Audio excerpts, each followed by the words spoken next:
NCP প্রায় বিষয় নিয়েই মানে অহেতুক বিতর্কে জড়াচ্ছে এবং আপনার তারা ইত্যাদি ইত্যাদি বলে একটা বিশৃঙ্খলা করার চেষ্টা করেছিলেন।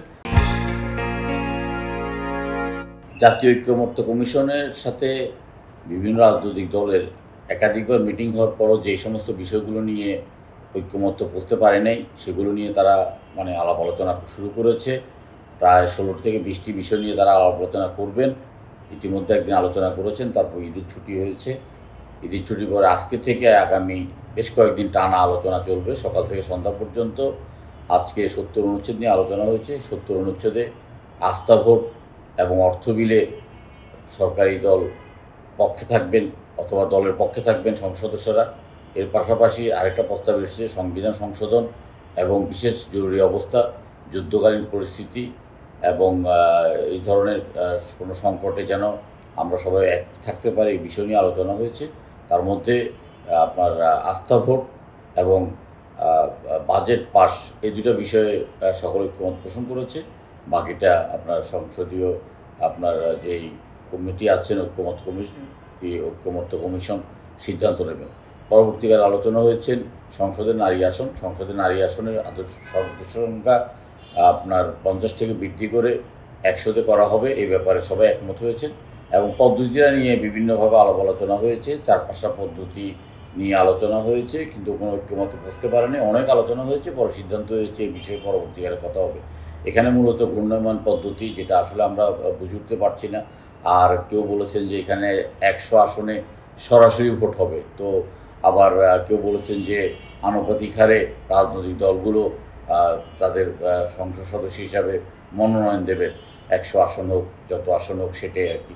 কিন্তু আপনার ওই সরাসরি ভোটে নির্বাচনের পক্ষে যারা বলেছেন, আমরা তার বিরোধিতা করেছি। কারণ আসলে আমরা একটা নির্বাচনী এলাকাতে ভোট করতে গেলে বোঝা যায় যে ভোটটা কতটা ব্যয়বহুল এবং পরিশ্রম। সেখানে 3টা আসন নিয়ে একটা নির্বাচনী এলাকায় ভোট করাটা অনেক দুরূহ ব্যাপার, যাক সে ব্যাপারে সিদ্ধান্ত হয়নি। আর পরবর্তীকালে যেটা হয়েছে সংসদের উচ্চকক্ষ এবং নিম্নকক্ষ, আপনার উচ্চকক্ষের ব্যাপারে সিদ্ধান্ত হয়েছে। নিম্নকক্ষের ব্যাপারেও আপনার অনেকেই বলেছেন যে সংসদে একটি কক্ষই থাকবে, সেটা হলো নিম্নকক্ষ। উচ্চকক্ষের ব্যাপারে অনেকেই বিরোধিতা করেছে। আবার অনেকেই সংসদে 2টি কক্ষ থাকার ব্যাপারে সিদ্ধান্ত সাথে একমত হয়েছেন। সেখানে 100 সদস্য থাকবেন এবং যে রাষ্ট্রপতি কর্তৃক মনোনীত, এই বিধানটা কেউই সমর্থন করেন নাই। এবং সেখানে কিভাবে কি পদ্ধতিতে হবে, রাজনৈতিক দলরা কত পার্সেন্ট মনোনয়ন দেবেন, কত পার্সেন্ট আপনার প্রফেশনাল ভোটে আসবেন পিআর পদ্ধতিতে, ইত্যাদি নিয়ে আলোচনা হয়েছে। আলোচনা হওয়ার পরেও কোনো আপনার তেমন সিদ্ধান্তে আসতে পারেন না, এটা নিয়েও আপনার আলোচনা হবে।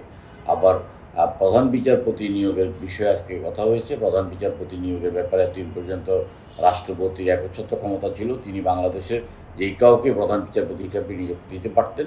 আজকে সিদ্ধান্ত হয়েছে প্রধান বিচারপতি অ্যাপিলেট ডিভিশনের সিনিয়র 2জন বিচারপতি থেকে প্রধান বিচারপতি নিয়োগ করবেন।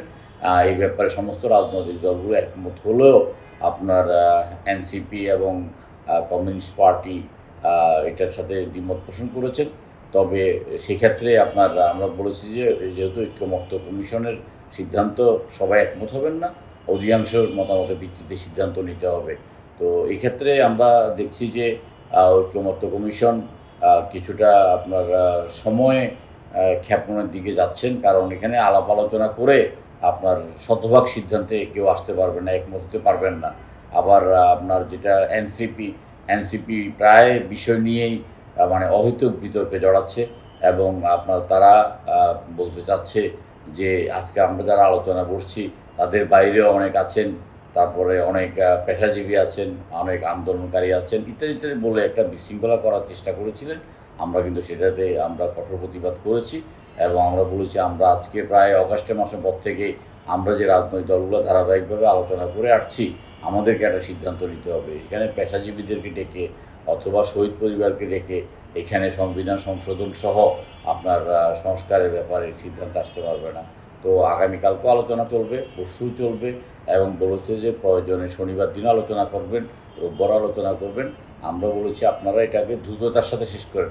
ওনারা আমাদের কথা দিয়েছেন যে জুনের মধ্যেই ওনারা এই চ্যাপ্টারটা ক্লোজ করবেন। আমরা ঐক্যমত্য কমিশনে আমরা মানে যাচ্ছি এবং আমরা মনে করি যে রাষ্ট্রের কিছুটা সংস্কারের প্রয়োজন আছে এবং আপনার এই প্রস্তাবগুলো ঐক্যমত্যের ভিত্তিতে আপনার ম্যাক্সিমাম পার্টি যদি এটা গ্রহণ করে তাহলে সেটাই হবে, এবং সেটা বাস্তবায়নের পদ্ধতি কিছু আছে বর্তমানে আপনার অর্ডিন্যান্স জারি করে আপনার এটাকে বাস্তবায়ন করা যায়, কিছু আছে পরবর্তী সংসদ বাস্তবায়ন করবে। কিন্তু আমরা আশাবাদী যে ঐক্যমত্য কমিশনের এই বৈঠকের মাধ্যমে একটা রেজাল্ট তো বেরিয়ে আসবেই আসবে।